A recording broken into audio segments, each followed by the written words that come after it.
Assalomu alaykum hurmatli bizani kuzatib borayotgan auditoriyamiz, hurmatli obunachilarimiz va hurmatli dehqonlar.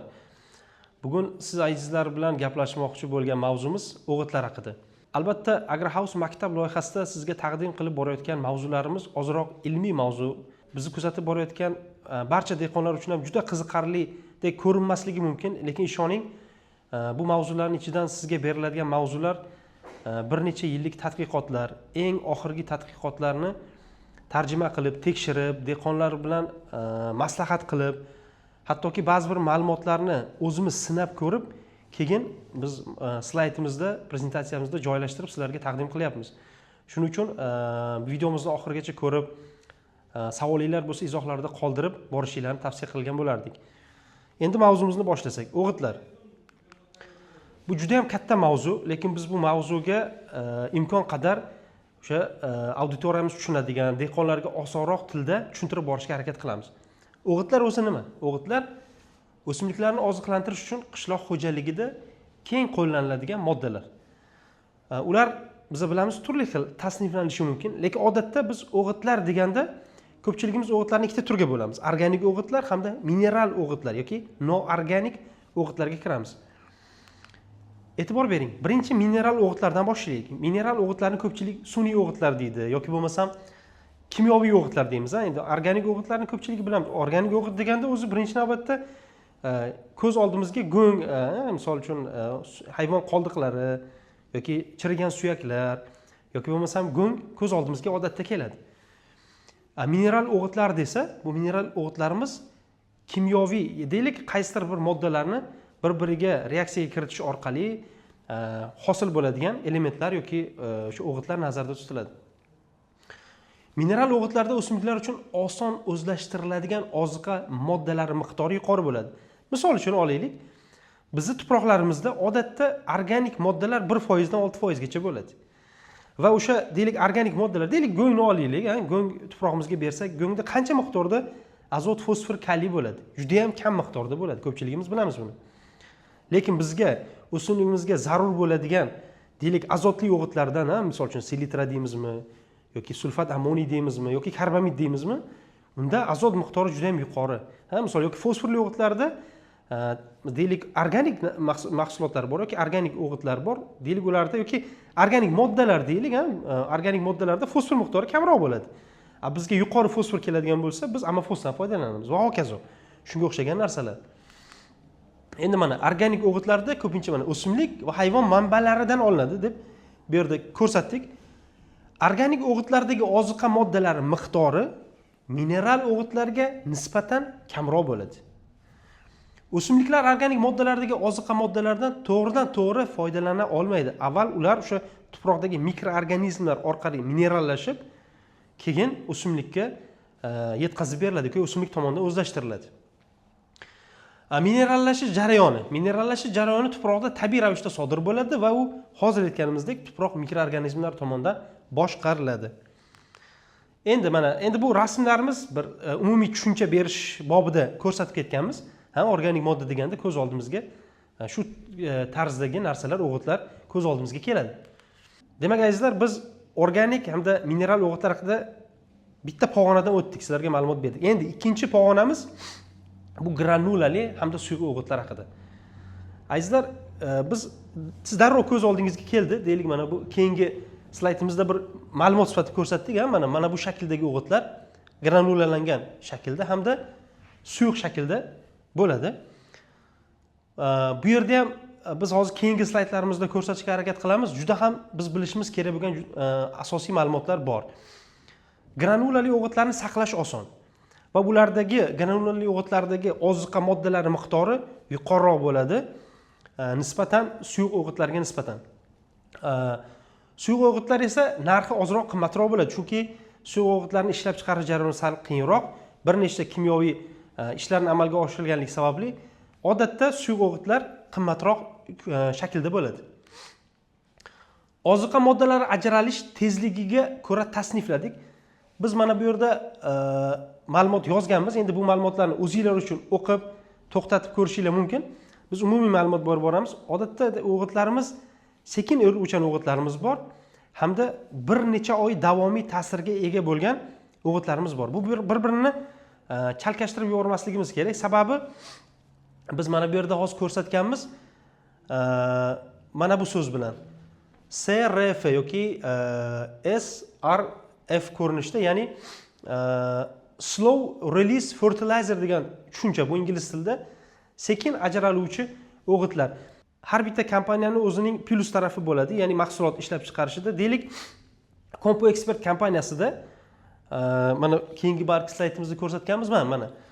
Deylik, Floranit Twin Eagle Master degan o'g'it bor. Bu hozir ko'rsatgan slow release fertilizer, ya'ni sekin eruvchan o'g'itlar turkumga kiruvchi o'g'it hisoblanib, buni deylik ichidagi azot 4 haftadan 8 haftagacha bo'lgan muddatda sekin erib boradi.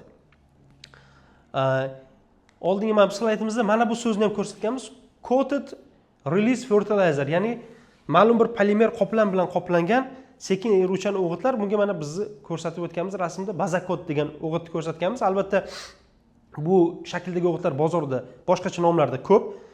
Bular esa mana Bazakot plus 6M degan 6 months, ya'ni 6 oy davomida sekin erib boradigan o'g'it, xelatlangan, ichidagi elementlar xelatlangan va bular o'simlikka o'sha 6 oy davomida azot, fosfor, kaliy va boshqa mikroelementlarni doimiy yetkazib berib borish xususiyatiga ega bo'lgan o'g'it. Shu yerda bir narsani aytib ketaylik.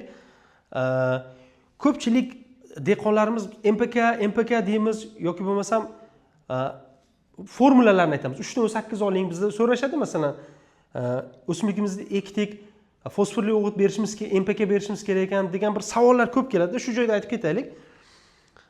Odatda o'g'it xarid qilayotgan paytingizda qopning ustida mana shunaqa yozuvlar bo'ladi. Ya'ni raqamli yozuvlar. Birinchi ko'rsatilgan raqam har doim N, ya'ni azot hisoblanadi. Hamma qopda bir xil bo'ladi. Masalan, deylik bu yerda 19% azot bor degan. 5% ikkinchi o'rinda keladigan raqam har doim fosfor bo'ladi. Va uchinchi raqamda keladigan harfimiz bu kaliy bo'ladi. Demak, azot, fosfor, kaliy. Bu N kimyoviy yozilishi N azot, P fosfor hamda K kaliy hisoblanadi. Ana o'sha MPK deyiladi azizlar. Demak, 19% azot, 5% fosfor, 10% kaliy ko'rsatilgan. Va bu qavsning ichida ko'rsatiladigan odatda biz oldingi bir ko'rsatuvlarimizda aytgan edik, mezo elementlar, ya'ni bular oltin gugurt, magniy hamda kalsiy ko'rsatilgan bo'ladi. Va bundan keyin TE yoki, ya'ni bu o'sha ingliz tilidagi so'zlarning qisqartirilgani, trace element yoki ME mikroelement degan yozuvlar bilan beriladi. Agar o'sha ichida mikroelement ham borligini ko'rsatadigan tushunchalar hisoblanadi. Endi keyingi sizlarga tushuntirmoqchi bo'lgan narsamiz oziqa moddalari ajralish tezligiga ko'ra tasniflaganmiz deganmiz. Bu hozir aytgan narsamiz. Nazorat qilinadigan ajraluvchi o'g'itlar boshqa turdagi qoplama texnologiyasidan foydalanadi. Hozir aytganimiz. Mana bu Bazakotda usti maxsus polimer qoplam bilan qoplangan va bu o'sha qoplam tuproqdagi namlikka qarab, ba'zi bir, masalan, har xil firmadagi o'g'itlarda har xil, ba'zi birlarida namga qarab sekin ajraladi, ba'zi birlarida haroratga qarab o'zgarib boradigan texnologiyaga ega bular. Endi suvda eruvchan hamda erimaydigan o'g'itlar deb ko'rsatdik sizlarga. Granulali o'g'itlar eruvchan yoki erimaydigan bo'lishi mumkin. Juda eruvchan o'g'itlar suvda tez eriydi va fertigatsiyada qo'llanishi mumkin. Fertigatsiya degani bu tomchilatib sug'orish tizimi, ya'ni kapelni nazarda tutiladi. Bu haligi qop ko'rinishda ko'rsatganimiz sizlarga osonroq bo'ladigan umiddamiz. Hozir aytgan suvda eriydigan o'g'itlarga biz endi o'zimizdagi bor mahsulotni ko'rsatdik. Compo Expert kompaniyasi misol uchun mana bu MPKlari, deylik, o'sha o'simlik ilk bosqichida fosfor yuqori bo'lgan, mana 13% miqdoridagi, hozir boya aytganimiz mana azot 13%, fosfor 33 hamda kaliy 13%. 2% magniysi bor hamda hozir aytganimiz TE, ya'ni trace elements, mikroelement degani. Demak, mazkur o'g'itlarimiz ichida mikroelementlar bor degani.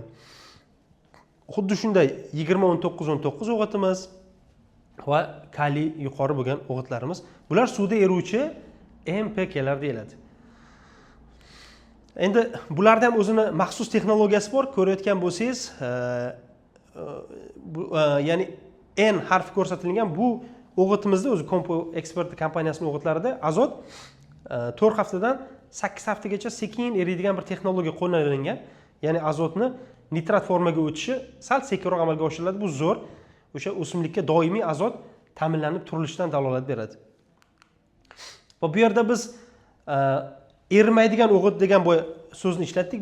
Bu o'g'itlarimiz, bular ham albatta eriydi, faqat bular sekin-sekin muddat bilan va eng qizig'i, agar mana shu o'g'itlarni ham siz agar kerakli paytda suv bilan ta'minlamaydigan bo'lsangiz, bular erimasdan tuprog'ingizda oddiy holatda hech qanday foydasiz shaklda turaveradi. Bular granulangan shaklda bo'lib, e'tibor berayotgan bo'lsangiz, mana bu 6 oylik, bir solganingizda 6 oy davomida sizga xizmat qilsa, bunisi 180 kun. Albatta reklama tarzida bo'lib qolmasin. Sizlarga umumiy ma'lumot tarzida deylik, mana shunaqa so'zlar bo'lsa, albatta xorijdan keladigan mahsulotlarda ingliz tilida yozilgan bo'ladi. 180 kun davomida ta'sir qiladi. Demak, bularga siz deylik ehtiyojiga qarab sug'orib tursangiz, sekin-sekin eriydigan o'g'itlar. Lekin bundan oldingi o'g'itlarimiz suvda eruvchan, bular har doim suv deylik eritma shaklida yoki bo'lmasa buni berganingizdan keyin darrov sug'orishingiz kerak bo'ladi. Endi oziqa moddalari tarkibiga ko'ra o'g'it turlari dedik. Biz ko'pchiligimiz qo'llaydigan karbamidimiz. Mana karbamid misolida tushuntirishga harakat qilay. Ba'zi bir o'g'itlarda bitta element bo'ladi tarkibida. Masalan, karbamidda azot bo'ladi. Endi ba'zi birlarida, mana sulfat ammoniga o'xshagan o'g'itlarda agar e'tibor berilsa, ham azot, ham oltin gugurt bo'ladi.